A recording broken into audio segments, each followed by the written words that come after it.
Our Lady, Queen of the Angels, Nuestra Señora, Reina de los Ángeles. Los Angeles is not the city of angels. It's the city of the Queen of the Angels.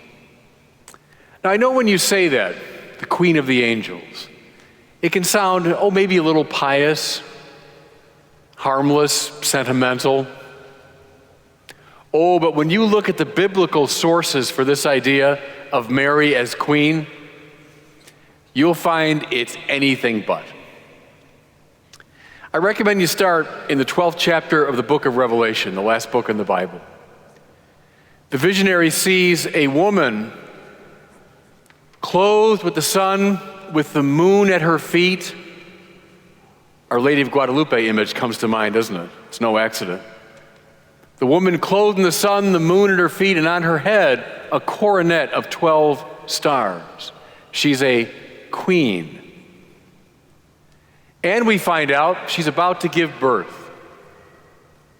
However, waiting there in front of her, ready to devour the child when he comes forth, is a dragon, we hear. The queen mother gives birth to a son, and much to the consternation of the dragon, mother and son are spirited away. And then we're told that a great war broke out between the dragon and his angels and St. Michael and his angels. Now, say what you want about that cluster of images. It ain't twee and sentimental and harmless. Mary is a warrior queen, if you want. Queen of an army of angels. Now, one more little connection. Go right before the 12th chapter, in the 11th chapter of the book of Revelation. The visionary sees in the heavenly place the Ark of the Covenant. You know, that box in which the remnants of the 10 Commandments were kept. It was a sign of God's presence among his people. Israel would carry the Ark of the Covenant into battle. The juxtaposition between Ark of the Covenant and the warrior queen is not accidental. Because who's the true Ark of the Covenant? But Mary, who bore within her own womb the very presence of God. A warrior queen. Now, press it. Queen of angels, of angels. Again, we're in danger of seeing this in a superficial or sentimental way. When you think of angels, most of us think of maybe those cute little, naked babies at the edges of religious paintings, right? Or maybe little cherubs on Christmas cards. What's the typical reaction to an angel when he appears in the Bible? Trust me, it's not, isn't he adorable? What's the reaction to an angel? We heard it today. You hear it every time an angel appears. Fear. Don't be afraid, the angel has to say. Fear. Think for a minute, everybody. Suppose an alien, an extraterrestrial from another planet or galaxy appeared. What would your first reaction be? Fear, undoubtedly, right? What is it? What does he want? An angel is not just a being from another part of our visible universe. Nothing as ordinary as that. No. An angel is a reality from a higher dimensional system. An angel comes from an arena beyond this universe. Fear, therefore, is the immediate reaction to this extraordinary reality. Thomas Aquinas said that an angel is so unique that each individual angel, constitutes its own species. Now, think about that for a second, what that means. Think of every human being who's ever lived. Think of every human being currently living. Think of every human being who will ever live until the end of time. Now, gather all of those individuals into one great being.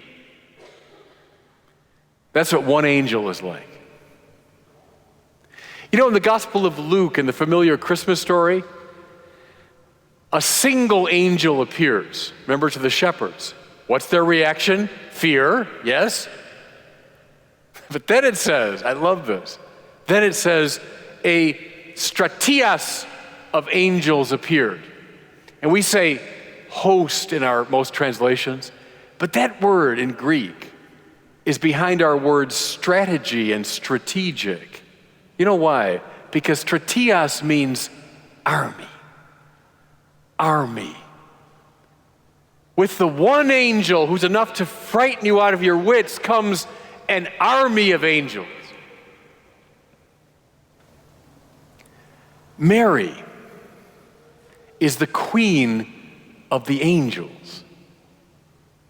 Mary is a warrior, opposed by the dragon, but yet she commands this impossibly powerful army. And see, friends, that is very good news for us. The Bible knows all about individual sin. It's not naive about that. It knows all about the fact that we individuals sin, that we're wicked some of the time. Moreover, the Bible knows all about collective sin or institutional sin. And the last, maybe 50 years in our theology, we've been very attentive to this, that cultures and nations, institutions can be sinful. The Bible knows all about that. But think now of concentric circles. Here's the individual sin. Here's the more collective or institutional sin. The Bible knows there's a third and greater dimension, which is the spiritual corruption that exists among the fallen angels. That there's something wrong at a more fundamental, at a more cosmic level. That there is indeed a warfare going on. And this spiritual dysfunction affects our institutions and affects us. The good news is we have a warrior queen who commands an army of angels.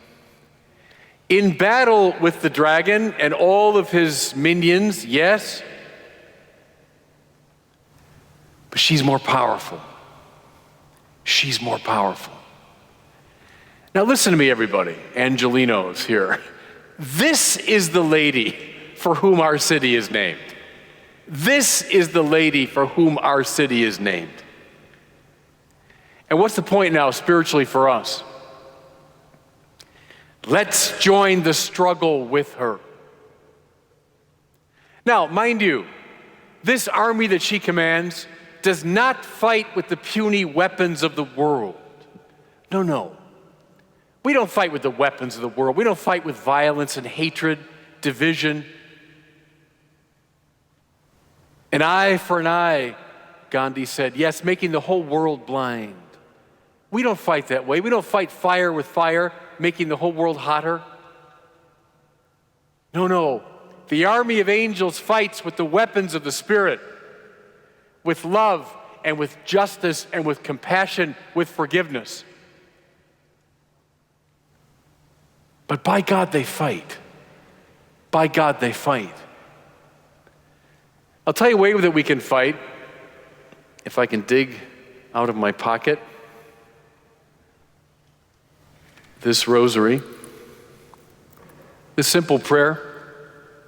Hail Mary, full of grace, the Lord is with thee. Blessed art thou among women, and blessed the fruit of thy womb, Jesus. Holy Mary, Mother of God, pray for us sinners, now and at the hour of our death. What is that? Oh, it's a pious prayer to cultivate in the privacy of my heart. Well, sure it is. Of course it is. But that prayer is also calling upon the warrior queen. It's calling upon the one who is the commander of the angels. Is the dragon still operative today? Look around. how immigrants and the undocumented are treated, how the unborn in our country are treated. I've heard major level politicians in our country say as boldly as this, that a child about to be born, within seconds of birth, has no constitutional rights. The violence that besets us in our major cities, including this one, of course. The homeless falling increasingly into addiction and marginalization. Human trafficking, which is a scourge around the world. And one, sadly, one of the central places where this takes place is right here in Los Angeles. Pornography, which is drawing more and more people into its grip. One of the centers of it, sadly, is this center of entertainment, Los Angeles. The dragon still operative with his minions? You bet. So what's our call? Is to enter into the army of the Queen of the Angels, who is more powerful than anything that is in the world or outside the world. To enter into that army, how? Through love and through forgiveness and through compassion, through nonviolence, through the power of prayer. But to do so, everybody, publicly. You know, it's a tendency in our culture to say religion ought to be privatized. You know, it's fine if you want to cultivate this little thing in your heart, you want to whisper your convictions among yourselves. But that can't be right. No, as we join the army of the Queen of the Angels, we do so publicly, giving public witness by our love and by our compassion, by our prayer, by our nonviolence. We give public witness against the power of the dragon. So everybody, that's why we're here today. Yes, to celebrate our city, indeed. Celebrate its roots historically in the great Franciscan missions, yes, indeed. But to pay very special attention to that great title that was given to the city. La Señora, Nuestra Señora, Reina de los Ángeles. Our Lady, Queen of the Angels. Let's claim that title and let's march in her army.